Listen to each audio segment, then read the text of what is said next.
Ladies and gents, boys and girls, Dougs and Diggets, it is your band, Stack 908, aka the Dig Dug himself, and we are finally here. This is it. This is the end. This is the last monster in the story. So effectively after this we've beaten the story. Fun fact, after I beat the story, I got an achievement on Xbox and I learned that only 2.27% of people have even beaten the game. Now imagine that, that's like very crazy. 2.27. With all the people who even got the game, I believe, got this far, I think. I don't know how the achievement system thing works, but it just shows that, well, people are like, well, you know, hey, Dak, why don't you do some more Xbox love? I mean, it's kind of hard to when there's just me, you, and like 3 other people doing it, showing the love that is. Nevertheless, anyway, so we are here with Shara, I don't know, I just call it Sharon. Dead serious. It has a funny name. Shara Valslada something, I don't know, but I just call it Sharon. It's easy to just say, you know, Sharon. It's just kind of there. It's easy, it's Sharon. Now, I will say this. This is a very interesting fight. This fight has levels, has tiers. It's an in-game fight, so the monster changes form, so to speak. First form right here we're fighting is what everyone likes to call the rock puppy form. If you've been paying attention to the video, which I surely hope you have, the spot that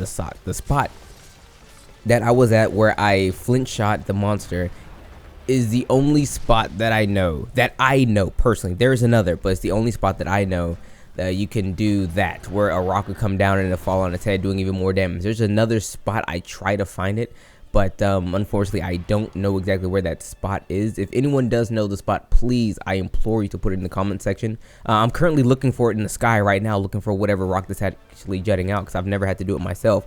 I fought Sharon before, but I only like seen people do it like twice, and I was like, oh, so that's kind of cool. That's some notes I'll write down, but I never quite got the second area.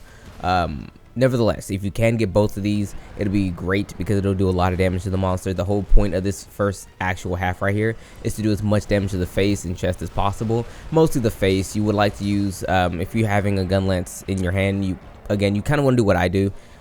Really just aim for the face. You might want to put a, I forget what it's called, but I call it the incendiary round, where you stick the spike in its face and then do additional shelling damage to it, you know, that kind of thing.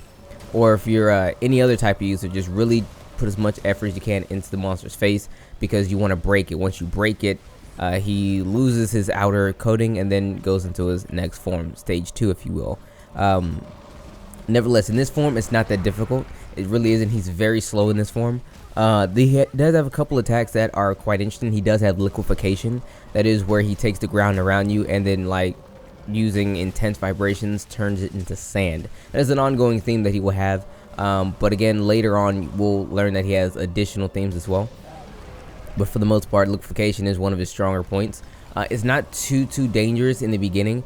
All it really does is just hinder your movement. Later on, in later phases, there will be what I'm lovingly referring to as like mines inside of the sand. So if you're going to be fighting him, you need to make sure that you're not going to get smacked up very hard, because it is pretty easy to not necessarily lose track, but to come in contact with spots that have it, and trying to get out is difficult because you have to, you know, try your best, because the mobility is a lot lower and you may get smacked up with it. But nevertheless, moving on.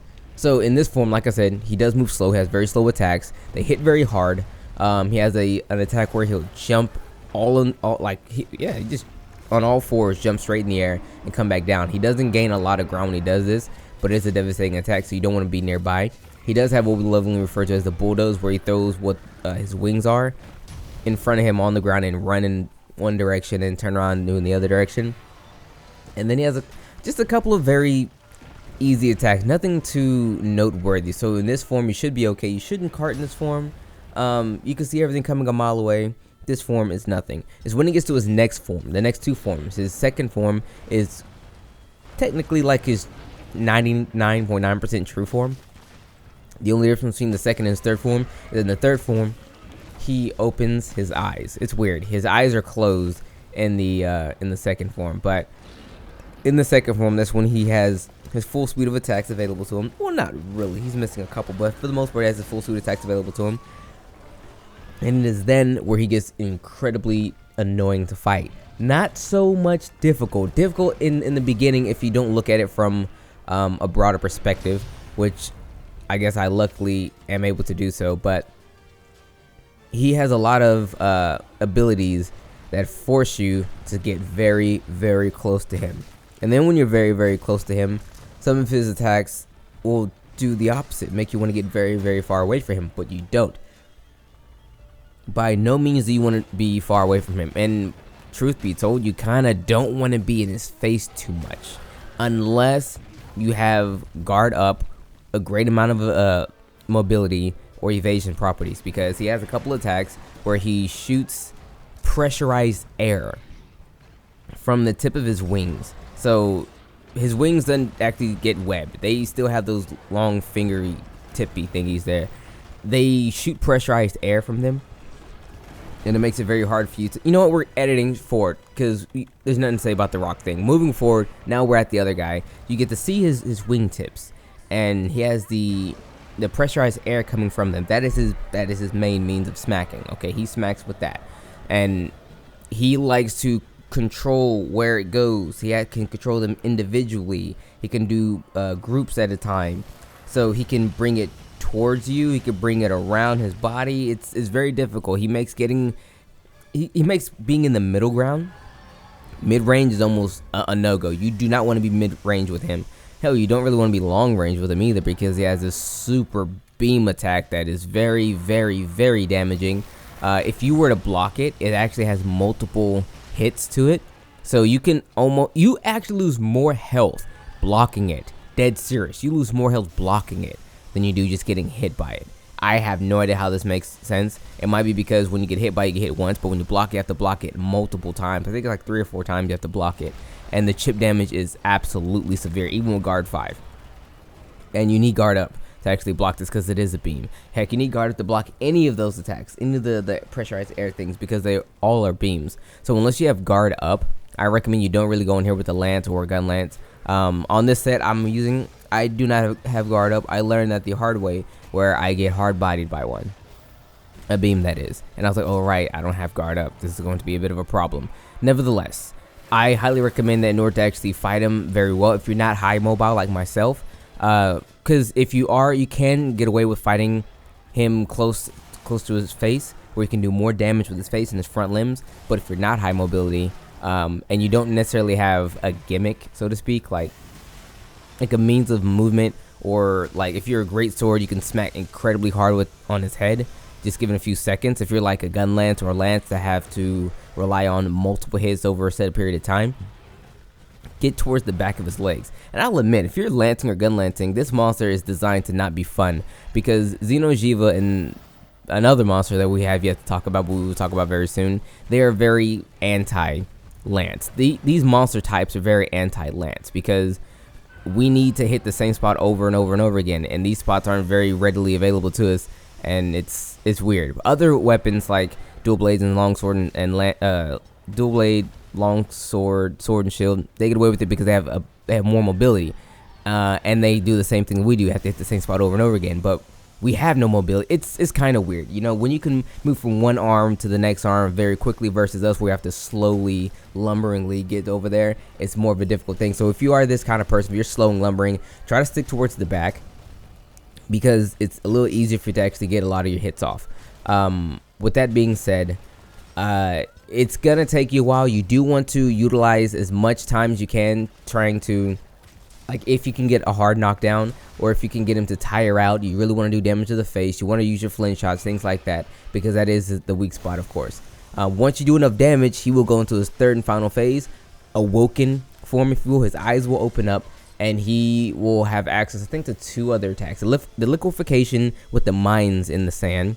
He has this super spirit bomb attack, which, I mean, if you have any sense, you could see that is damaging. You need to get completely clean across from him as quick as possible. Like, you want to go from one end of the arena to the complete opposite end of the arena, because you want no part of this. You can't block it. It's not an insta kill. I've survived it, but you don't want to put yourself in that situation whatsoever. It's not fun. It's not fun. Just get away from it. It's a huge attack. You can't miss it. It's is massive. He will go under the ground, and then while he's doing that, he'll liquefy a large portion of the map, and then he'll like fly over to the other side, and then he'll drop this huge spirit bomb attack. So outside of that, he does get a bit more aggressive, but he's essentially the same beast. What he does like to do with the spirit bomb attack though is don't rest on your laurels unless you can clearly see him.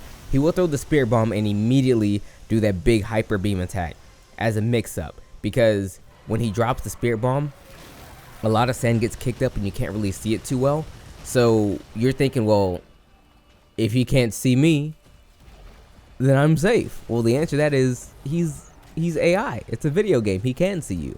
So he'll drop the spirit bomb even though you can't see him. He'll hit you with the hyper beam. I get hit by it. I actually ran all the way across the other end of the map, thought I was safe, started sharpening my weapon because I really needed to do it. Then I got smacked by it. This isn't the first time. I got smacked with it a couple of times. So that's one thing. Make sure you can see what he's doing before you relegate yourself to like sharpening where you have to stand static. Other than that, you should probably wait till after he does it, so you can clearly see him, and then maybe catch a bait off, because once he does start the hyper beam, if you move out of the way, the hyper beam itself takes a long time for it to come out. So it's an active attack. It takes a long time. You can have time to sharpen and take care of whatever you need to take care of if you are able to dodge it. Now, one other thing I should know about the hyper beam: even if you're up close to him, when he does the hyper beam, he actually moves backwards. So if you're too close to him, you might actually still get hit with the hyper beam, because when he's doing it, he's backing up, probably because of the force of it. So you should really watch out for your distance when you know that he's going to be hyper beaming. So when you know he is, probably get towards the middle of his body, close to the back of his body, and you should still be able to hit him with no real issues. Nevertheless, I mean, there's a lot more to talk about for him. I could talk about each individual attack that he has. Just understand that he's still kind of slow. He does have a lot of tails. All of his attacks hit very hard. You don't want to get really hit by anything that's pressured with the air. You can survive like the claw raking that he does with the wings, and it's not a big deal. To essentially void a very large portion of these attacks, like I said, you really want to get very close to him, middle half of his body to his back legs, where he can't really do much. Now he can kind of like sweep his wings underneath his body, but there's a very small spot where you're unaffected by it. But then again, if you still are gonna get hit by it, it's not too big of a deal, because he doesn't do it that often compared to many other attacks he actually has the ability to actually go on with. So with that being said, Shara as a feist is probably definitely difficult to do solo. If you're not really feeling like you're that nice, you might still want to pop the SOS flare. A lot of people in the universe will love you for it, because actually once you fight this monster, you can't immediately go back and fight him. You have to wait a while, and then he'll be available to fight for 2 hunts, and then you have to wait another while, and then maybe he'll be available again. It's kind of like that. So if you're fighting him and you don't feel like you have it, pop the SOS flare. People will come to help you, because a lot of people are trying to get this monster's gear, because it's tough to get, and it's pretty good gear. It's pretty good. It is visually incredibly appealing to look at. Probably the best armor ever. I mean, probably because it's so faithful to the base material, because if I'm not mistaken, this monster is heavily influenced by, I believe, Hindu material, I believe. So you can really see that in the armor and the weapons. But nevertheless, let's actually talk about those real quick. So first and foremost, this armor is stunning. Okay, for both male and female, it is this beautiful. It is just wow. I look at both alpha and beta, and it's incredible. I mean, you can clearly see the influence, and it's just like, wow, why don't they make armor look this good all the time? It's fascinating as to how good this armor looks. Like, someone on the design team really put some work into this, and it's just, my goodness, it's beautiful, absolutely gorgeous. But nevertheless, let's look at what we're actually here for. So you have 2 set abilities, Gaia's Veil and True Gaia's Veil. We'll get to those very quickly, but first, the skills for the alpha give you health boost 3, recovery up 3, part breaker 3, coalescence, 2 points of defense boost, and 2 critical boost. Now, coalescence, we all remember that was the skill that was for Vanilla Ice. If you don't remember what it does, let me break it down for you one last time. While active, grants attack bonuses and elemental attack bonuses, and also a status bonus as well. So essentially, once you recover from a status blight or blight, like if you were recently poisoned, if you were recently on fire, once you recover from, you'll get a bonus to your attack or ailments for set amounts depending on what level you have. It's actually a very good skill to have. especially a monster who has a resistance to whatever armor you're wearing, so you usually catch that blight very often. I don't know, maybe catching on fire briefly, or being hit with water temporarily, so on and so forth. It's actually very good if you like to really live on the edge, because this is one of those skills people like to live life on the edge, where it's quite dangerous. Nevertheless, these skills in and of themselves, they're okay. The skills are actually kind of okay. Hell's Boost, Part Breaker, Coalescence. You would look at these skills and think, well, that's kind of an odd mix to actually have. But honestly, after you fight this monster, you're given access to a place called the Guiding Lands. This is actually good skills for the Guiding Lands, because in the Guiding Lands, you can fight essentially as many monsters as you like to build up levels of regions. So I'm not going to talk about the Guiding Lands, but just know it's a place for grinding, where the more monsters you fight, the better, and the less you die when you fight, the better, the more stuff you get, and the better stuff you get. So what's better life than having more health, recovering that health quickly, and breaking the parts off the monsters, which you need for research to increase these gauges to get better stuff. I mean, it's pretty heavy and detailed, but just know that this is actually pretty. I first struggled trying to figure out what would this set be good for, but it's actually really good for that. But it's kind of awkward to actually get, because it's so difficult to fight the monster consistently, because, well, you can't just go pick a quest and go and fight it. You have to wait for him to come into the, so to speak. But nevertheless, that's his skills. But set abilities, let's talk about them. So with 4 points, you get mental gain, windproof 3, earplugs 3, tremor resistance 3, and flinch free.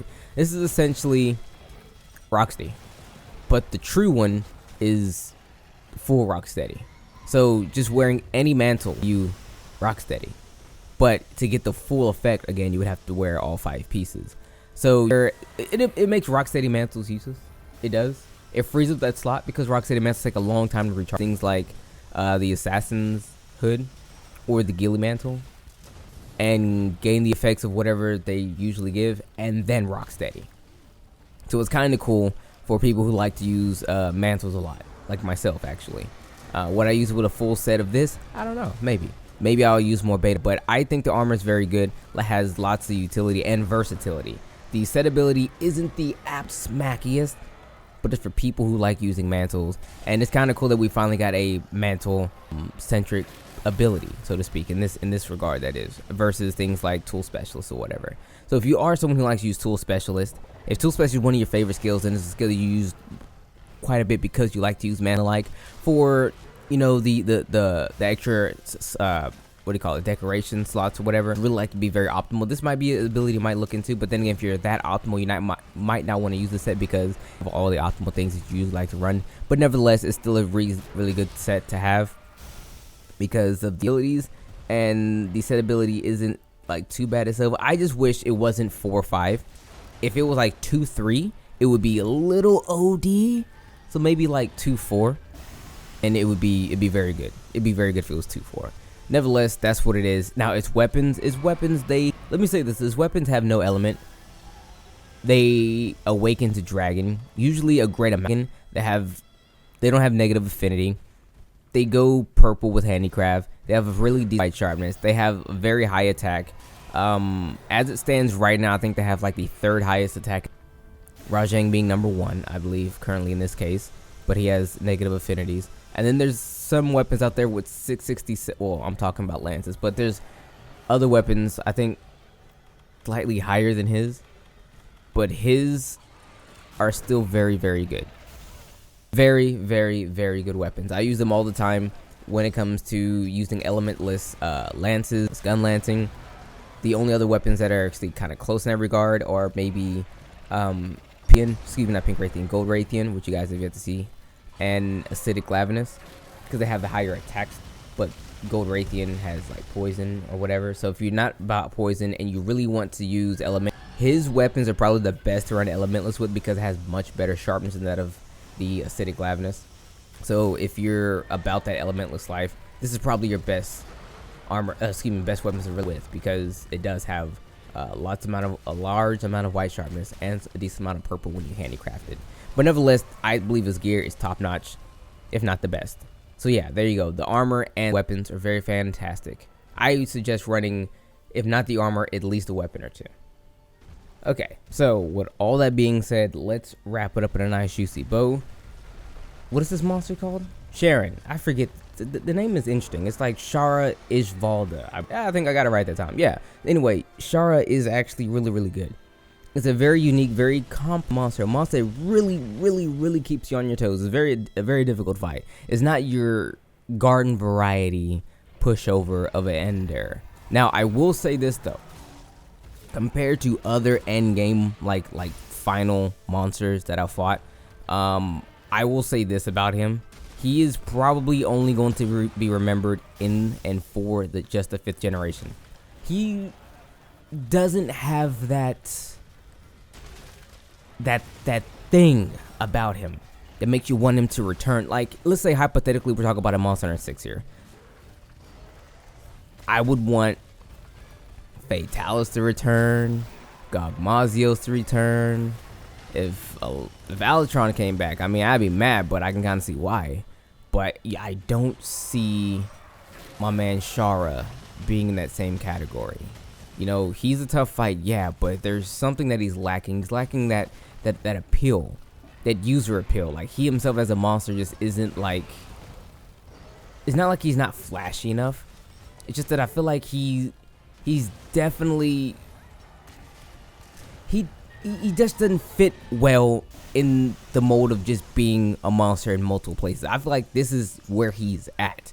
Like, they crafted the story so deeply and rooted to him here, so I don't believe we'll ever see him ever again. That's not a bad thing. It's just that that's just where he's at. I feel like Gog is essentially kind of the same way, where like there's this huge build up to like what he's about, and only in the context of that one game does it actually matter for him to actually be there. But that doesn't make him a bad monster. It essentially just makes him a really good monster. Like, he's the ending of a story, a very good story nevertheless. So if you actually paid attention to the story, it wraps up very nicely as to his actual existence. So I'm actually okay with this. I'm very fine with the fact that he's the end, and it's a very good fight. The gear you receive is very nice. I will admit though, fighting him every now and then versus fighting him whenever you want to is a bit of a bummer. I do kind of like sitting down and just like plowing through a monster in one day and getting everything I need, but you can't really do that with him. You have to actually put a little work into it, but I mean, it's fine nevertheless. But all in all, I kind of feel like the fight, even though it is quite difficult, it does command you to use a lot of the knowledge you've gained throughout the entire series. It forces you to respect a lot of ground. You have to respect the middle ground, you got to respect the long ground, and like be very nice at the close range. If you've been very good at close range this whole game, this fight might not be that painful for you. But if you struggle with the close range kind of stuff, you like being in that mid round territory, like gunners might have a bit of a difficult issue, well, bit of a difficult problem fight. They can put out an incredible amount of DPS. If you can't really do that, then you could very well get smacked pretty hard. I feel like bows might be able to do okay against them, because they can technically fight than most other guns, where other guns, they kind of need that, you know, that what do they call, like the sweet spot to hit. I mean, the bow essentially probably is the same way, but I just kind of feel like a bow would probably be a little bit more lenient when it comes to fighting this monster itself. But nevertheless, all in all, wrapped up real tight in a nice bow is this monster named Shara. And if you like this monster, then yeah, I do. The armor's fantastic, the gear's fantastic, the fight is, it's a good fight. It's a very good fight. It was a fight that I didn't expect for it to actually be this good. Yo, this is the mix up. Boom. See? Yeah, there we go. I thought I was safe, but I got hit with the dumb stuff. But nevertheless, this is the end of Monster Hunter Iceborne story. I'm done now. Like, usually I do an ending summary, but there's no real ending summary. I basically talk for the entire fight. This is the one video where the only time I skipped ahead was like 20 seconds. So yeah, this is the entire fight. I'm gonna give you guys my entire fight. Yeah, you didn't get to see when I talked about the armor and whatever, but I usually skip a lot when I talk about the armor for a fight, because I mean, those videos are like 14 minutes long. This one is still almost 30 minutes long, and the fight is essentially done. Run up, clutch claw to his face, and then he's dead. 3, 2, 1, and boom. Anyway, guys, this has been your boy Dag908, aka the Dig Dug himself. Thank you so much for following me on this journey into Iceborne, completing the standard monster decks. We will do other monsters like Rajang, Stygian Zinogre, Brute Tigerix, Young Garuga, Gold, Silver Wraith, Raytheon Rathalos, and whoever's left in the Guiding Lands. But yeah, take care, and good luck.